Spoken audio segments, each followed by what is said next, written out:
Il y a juste un an, il y a eu un référendum en Turquie qui a présidentialisé le régime, mais le contenu de cette réforme constitutionnelle devait prendre effet seulement dans un an, plus d'un an, novembre 2019. En réalité, on comprend bien que M. Erdogan, et c'est d'ailleurs ce qu'il a expliqué hier, a besoin de quasiment les pleins pouvoirs pour mener sa politique tant au niveau intérieur qu'extérieur.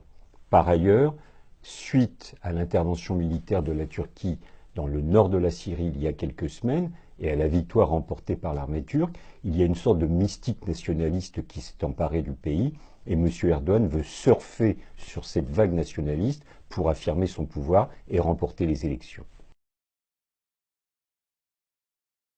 L'opposition est dans une situation extrêmement difficile parce que par définition, il est difficile de résister à ce rouleau compresseur qui est tenu par M. Erdogan, qui détient la majorité au Parlement, qui détient maintenant le contrôle sur l'immense majorité des médias, et donc cette opposition a du mal à faire des propositions alternatives. Et je crains fort que celle-ci ne soit pas véritablement prête pour affronter le scrutin. Enfin, et dernier élément, dans ces partis de l'opposition parlementaire, il y a un parti, le Parti démocratique des peuples, qui est en butte à une répression terrible. La plupart de ses dirigeants sont inculpés, certains sont en prison, jugés, parfois démis de leur citoyenneté. Donc les oppositions dans leur diversité vont avoir beaucoup de mal à faire front commun pour résister à ce rouleau compresseur de M. Erdogan.